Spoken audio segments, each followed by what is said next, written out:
O suspeito de vazar fotos dos laudos periciais da cantora Marília Mendonça foi preso no Distrito Federal. Repórter Beatriz Manfredini tem os detalhes da informação. O que já se sabe sobre esse suspeito? Beatriz, os vazamentos que ele teria provocado, além de mau gosto, podem ser considerados crime também?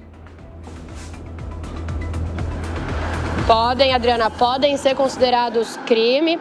A pena para quem faz esse tipo de delito, para quem comete esse tipo de ato de espalhar fotos de pessoas após a morte, ela varia de 1 a 3 anos de reclusão e também está previsto no Código Penal o pagamento de multa. Esse é o caso desse homem, então, de 22 anos, que foi preso ontem em Santa Maria, no Distrito Federal, em uma operação da polícia, mais especificamente da Delegacia Especial de Repressão aos Crimes Cibernéticos. Esse homem de 22 anos, ele não foi identificado pela polícia, mas foi preso, então, por disseminar as fotos, de Marília Mendonça e também de Cristiano Araújo e de Gabriel Diniz após a morte pela internet.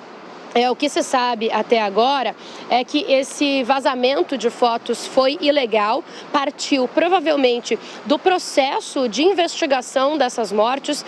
Por exemplo, a morte de Marília Mendonça em novembro de 2021, durante ali a queda de uma aeronave de pequeno porte. O que se sabe é que a partir das fotos usadas nessa investigação, esse homem conseguiu essas fotos então por meio ilegal e começou a espalhar essas imagens pelas redes sociais. Provavelmente foi o mesmo que aconteceu no caso das outras 2 mortes, de Gabriel Diniz e de Cristiano Araújo. O que a investigação entendeu é que esse homem de 22 anos que agora está preso, ele usou principalmente o Twitter para disseminar essas fotos, essas imagens. A assessoria de imprensa da Marília Mendonça mandou uma nota de esclarecimento dizendo, que a prisão foi efetuada por conta do armazenamento e também da divulgação dessas fotos, mas que essas imagens ainda estão circulando pela internet e que não só esse homem de 22 anos que deu início a esse movimento de espalhar as fotos, como as outras pessoas que ainda estão fazendo isso, também estão sendo aí investigadas. A polícia continua essa investigação de crimes cibernéticos, então não só a pessoa que espalhou inicialmente essas fotos, mas outras pessoas que continuam fazendo essa disseminação também podem ser envolvidas aí nesse crime, também serão investigadas pela polícia. Agora o homem está preso, então está à disposição da polícia, aguardando, Adriana, uma audiência de custódia. A gente segue acompanhando o assunto, então. Mau gosto, falta de respeito, crime. Até já, Beatriz. Diogo Schelp, é cada vez mais fácil atualmente para a polícia chegar até cybercriminosos, esses criminosos que muitos são covardes, maldosos, que se escondem atrás de uma tela? Com certeza, Adriana. Esse é um trabalho policial que vem crescendo muito e muito importante. Há várias formas de crimes cibernéticos e esse episódio especificamente, traz muita tristeza. Ele amplifica a tristeza, por exemplo, das famílias das vítimas desse acidente aéreo, um acidente que obviamente mobilizou a comoção nacional de muitos brasileiros, fãs e mesmo pessoas que não conheciam tanto a música dela, mas que foi realmente uma tragédia. E quando uma pessoa faz algo assim, ela realmente amplifica a dor de todos.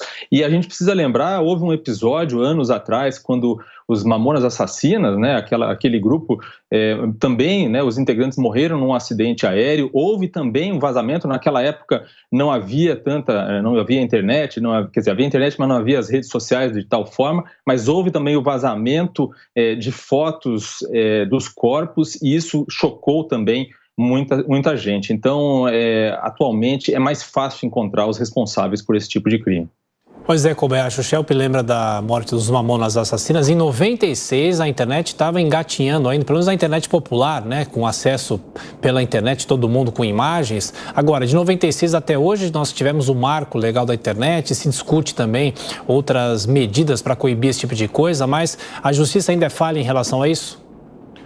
Olha, Shelpa, a gente tem, por exemplo, na responsabilização criminal desses fatos, desse crime pelo qual esse senhor foi preso, né, foi apreendido, uma adequação jurídica, na verdade, porque o crime é o crime de vilipêndio a cadáver. Quando esse crime foi colocado no ordenamento, ele não foi pensado para vazamento de fotos de uma autópsia, por exemplo. Ele foi pensado para uma violação de túmulos, por exemplo.